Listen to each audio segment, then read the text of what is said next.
आदिदेव नमस्तुभ्यं प्रसीद मम भास्कर दिवाकर नमस्तुभ्यं प्रभाकर नमोस्तुते। श्री गणेशाय नमः। तब गुजरात में आप सर्व दर्शकों हार्दिक स्वागत है। आज जाणिए दिन में ममा तारीख 17 मार्च 2024 आज तारीख बनी रही है। આજનો વાર એટલે રવિવાર।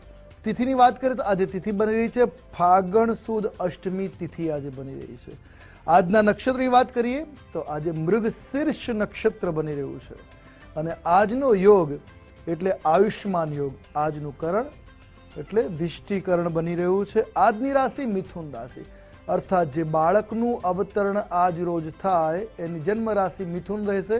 જે પ્રમાણે એના નામના વર્ણના અક્ષરો રહેશે ક, છ અને ઘ, તે પ્રમાણે નામકરણ કરવું શુભ અને હિતાવ રહી શકે।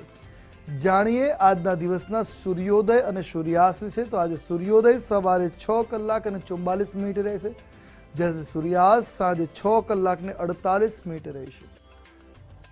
જાણીશું આજના દિવસના શુભાશુભ મુહૂર્તો વિશે।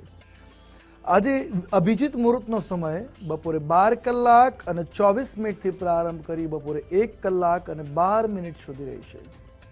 વિજય મુહૂર્તનો સમય બપોરે 2 કલાક અને 49 મિનિટથી પ્રારંભ કરી બપોરે 3 કલાક અને 36 મિનિટ સુધી રહેશે।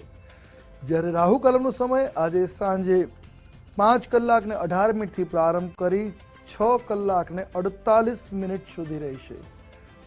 આજના દિવસના વિશેષ ઉપાયની વાત કરવામાં આવે તો આજે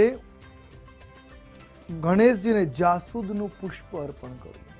ગણપતિ ભગવાનની પ્રતિમા ઘરમાં હોય તો જાસૂદનું પુષ્પ અર્પણ કરી મનોકામના વ્યક્ત કરી દિવસની શરૂઆત કરો। આપનો દિવસ મંગલમય બની રહેશે। તો સાથે આજથી હોળાષ્ટક પ્રારંભ થઈ રહ્યા છે।